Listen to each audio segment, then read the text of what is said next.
plenty of that. As always, for those of you watching on YouTube, please subscribe to the channel, like the video, and share it if you can. As always, comment down below as well if you want to see something else for us to talk about, or you want to comment on any of the things that we discuss. And for those of you listening on Spotify, Apple, or any other podcasting platform, please follow and give us a 5-star review if you can. Definitely helps get us in front of more listeners and watchers. All right. So this segment is all about previews. Obviously, we've got the game week 8 coming up, and UCL, UEL stuff, so the Europa League as well. The third game week, I believe it is, of the Champions League and the Europa League. So we're going to get into predictions. As a reminder, obviously the prediction scoreboard, I'm absolutely hammering Antony, so he's got quite a bit of ground to make up. So he's going to have to get a bit risky with some of these picks. But we'll start with obviously the EPL first, so the game week 8 stuff. So Man United have got actually Brentford. They've got Tommy Frank at home to play against, and then we've got we've got Bournemouth away. Iraola, another good manager. I know he's not on this list, but he's another decent manager coming out of the Premier League at this point in time. But yeah, we've got Bournemouth away as well. And then obviously for the Champions League and Europa League games, Arsenal have got Shakhtar at home. Man United have got Fenerbahce away. It's going to be a nice little meet up with Jose Mourinho. I'm sure he's got something great in store. But let's get started with Man United Brentford, Ant. How do you see that game going? What do you think the scoreline will be? Do you think it is just another Ten Hag stinker, or do you think you'll be able to pull something out of the bag here? So we might be able to pull something out of the bag, but it will still be a Ten Hag stinker tactically, I'm pretty sure. and it will be a Thomas Frank masterclass tactically, I'm pretty sure. Because every time we've played Brentford, even when we've managed to sneak out a last minute McTominay double salvo last year at home, they've been the better team. We've held a couple of big slappings by them as well in that meantime. And tactically, we've pretty much been found out every single time we've gone up against them. I can't see a world where this isn't the same, more of the same, to be honest. So I'm expecting this to be not the greatest game to watch. I think that will be by design from Thomas Frank. And I don't think that will be by design by Ten Hag. But I think it will be the reality, and I'm pretty sure we'll be on the rope, so we may concede early, because that tends to be what Brentford like to do. I think they're trying to beat their own record every week as to how quickly they can score. So, big them up on that. And don't be shocked if they score in like 10 seconds or something against us. But I'm going to go for 1-1. I think they'll score first. We'll somehow manage to S-house an equaliser, and the game will peter out. I would be absolutely shocked if we batter Brentford. We may nick it 1-0 or 2-1 or something like we did last year. But I think equally, a defeat in the same manner could be possible, but I think best bet is a draw, I reckon. So I've gone 1-1. Well, damn it, because actually I was going to go for a draw as well, but I'm going for a 2-2, and I think that Brentford will be able to score. I think that they are a team that can score a decent amount of goals, given the fact that they've got the players that they've got. But I do think that they're really leaky later on in games, and I don't know what it is about them, but they tend to peter out at a certain point, and I just don't think he's got enough coming off the bench to really revitalize the team and really, get them going again. So I do see that Man United will be able to score, and I think it will be basically Brentford going up and Man United getting equalizers. So I don't think Man United will lead that game. I think Brentford will probably come out of the game with a 2-2 draw and think, we should have got something more there. But I think that is going to be what happens. I think at Old Trafford as well, the kind of Old Trafford factor, maybe you'll bring Maguire on later and he'll head one into the top corner. Who knows? But yeah, I'm going to go for a 2-2 draw. For the Bournemouth-Arsenal game, I'll go first. Obviously, it's an away game. We'll have to see who's going to be able to start. It looks like if we're going to have to start maybe Raheem Sterling on the left-hand side instead of Martinelli if he's injured. Who knows what we're going to do with Saka. I'm assuming that Saka will start just because Arteta has proven to never give him a rest, even if he's coming off an injury. So that obviously strengthens us slightly. Fingers crossed he doesn't get injured again, but I think we'll be strong enough to get something from them. But I don't think it will be an easy game for us. So I'm going to go for a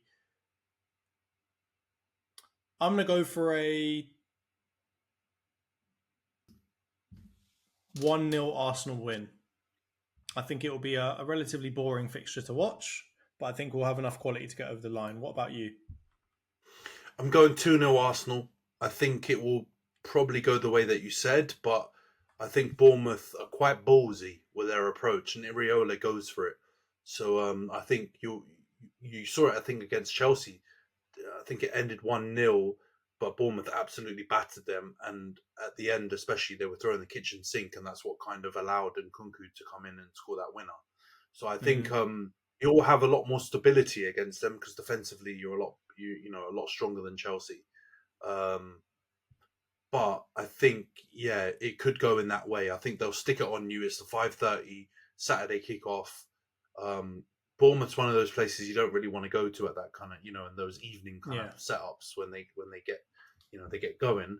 But I think you'll probably score a goal on the counter, and then late on you'll kind of seal the deal when they're really pushing for the equaliser. But I think it's a difficult game, bro. I think Bournemouth are one of those teams which are kind of being overlooked at the moment because they haven't had some massive standout result against the big teams like they were last year. But I think slowly they're starting to gel, and they've had some big turnover in players, right? Like they lost their star striker. They've lost a couple of other players and brought in some new signings that are still bedding in. But I think you guys will be strong enough to just about get the 2-0 win. Yeah. Yeah, no, I agree with that. I was thinking of maybe going for 2-0, but I just don't know. We've got to have a boring game soon enough, man. We've got to have a game where it's just like a goal. And all your games are boring. What are you talking about? Shut up, you stupid. Bleep that. But yeah, let's go to Arsenal Shakhtar then. Is that a Tuesday game? I think that's a Tuesday game, right? I think so, yeah. I think it's Tuesday. So we'll be playing Shakhtar. Thank God it's at home and not away, because that would be an absolute nightmare.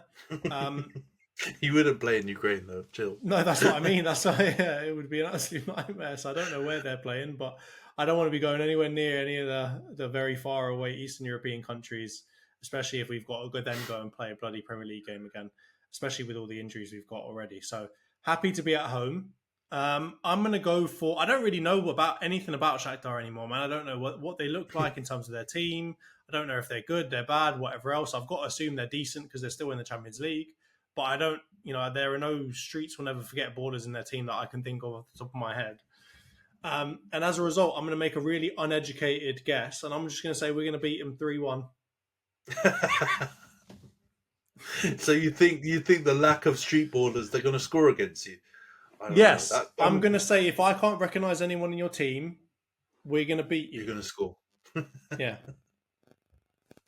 You better have some names in that team, son, otherwise you ain't getting past us.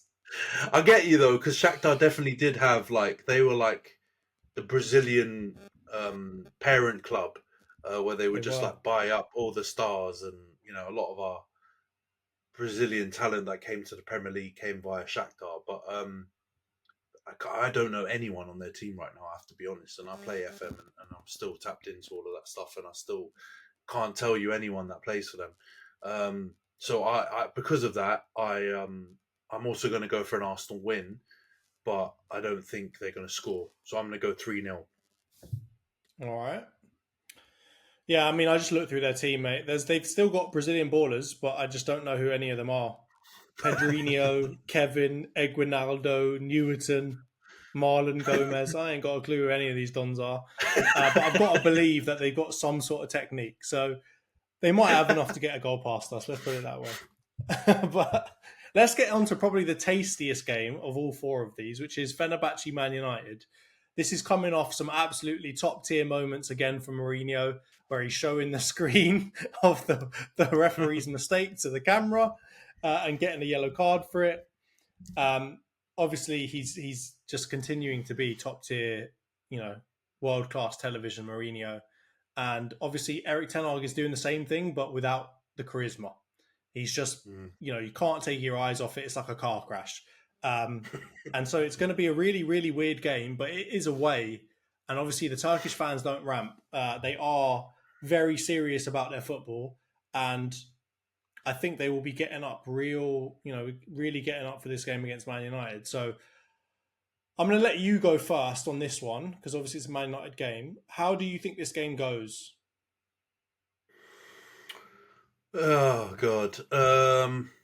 Our European trends have been that we score bags of goals and we leak bags of goals. But Yeah. Mourinho's recent trends are he's about as miserly as anybody's business, and he doesn't score many but doesn't concede many. So it's going to be a humdinger in terms of entertainment value. Quality of football, probably not.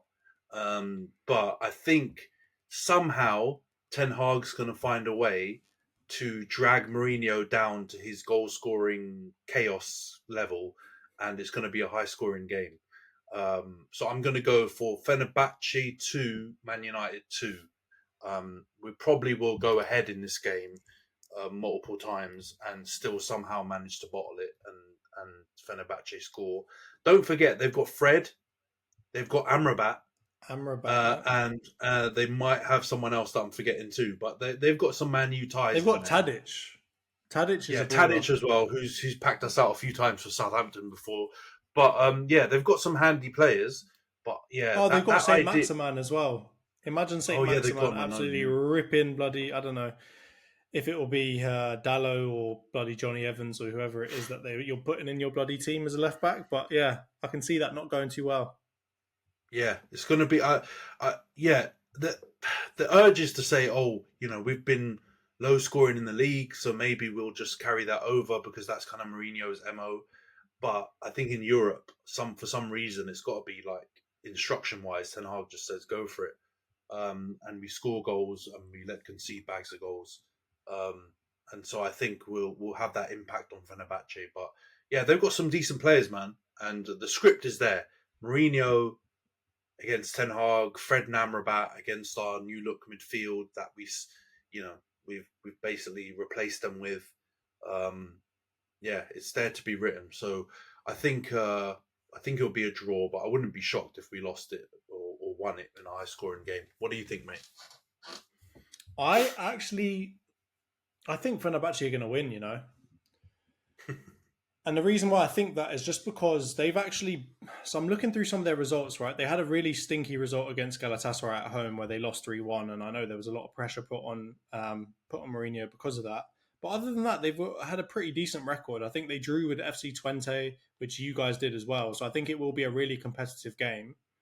But I do think that they've got enough quality in that team because I'm looking at the squad as well, man. Like they've got good players. Like a lot of them are over the hill. I get like in terms of Dzeko, for example. Like he's he's not exactly in his prime, but they've got a lot of players that I would consider to be like good enough to do something against you guys. They've got Under as well, who's pretty good. I know Szymanski's pretty decent. Livakovic in goal, pretty decent. I just think that they've got enough quality in the team combined with the fact that it's Fenerbahce at home. And that is going to be a really tough environment to go to. And I think just coming off the form that you're coming off, I just don't believe you guys are going to be able to to overcome all of that. Because think about it, you've got to overcome the fact that you're in poor form. You've got to overcome the fact that you've got quite like a decent amount of injuries now that are making the team selection kind of change and rotate quite frequently. On top of the fact that Eric Ten Hag likes to rotate himself as well, your attackers are in pretty poor form in terms of scoring, and then you're adding on to the fact that you're playing Jose Mourinho in a competition, right? I know it's not knockout stages yet, but it's competition, right? You're coming off the fact that Jose Mourinho is probably quite angry at you based off of how you treated him. On top of that, the fact that Fenerbahce, it's in Turkey and it's going to be a mental game to watch and the crowd's going to be going nuts. It's going to be a very hostile environment. I just don't think you can overcome all of that stuff. And I think I've got to argue it's your I think it's a harder game than Porto. Like I actually think Fenerbahce away is a harder game, and it's probably the hardest game you will play. So it is. I'm going to go for a 2-1 Fenerbahce win, but I think it will be really close. I think you guys, it's going to be an entertaining game. So I can see it being like a 2-1 or a 3-2, but I'm going to go for a 2-1. Damn. Now that you've given such a compelling case, you're probably going to be right with that. But no, I hear you. It's definitely our hardest game. It's definitely our hardest Yeah, game for sure in this run of fixtures. I mean, getting Porto and Fenerbahce away is probably the hardest it's draw quite you bad could luck. get in the Europa League, because the Europa League's not that strong this year. Yeah, And also, obviously, you're not getting the teams dropped down from the Champions League as well. So the fact we got Fenerbahce and Porto away in that run up is not fantastic. But yeah, I would argue this is definitely our hardest game, and it's set up for us to lose. Let's be real.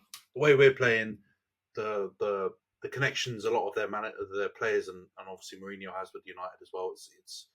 It's TNT Sports, I'm sure, are licking their lips at promoting this game, and the broadcast, I'm sure, will get a higher amount of viewership. But hopefully we can get something. Like if we got a draw in this game, I would still feel like we got a chance to qualify. If we lose, we're in it's a sticky one still. I think we'll be in trouble for definitely for automatic qualification. We might be able to get through in the mid block, but yeah, let's yeah, hope we don't lose.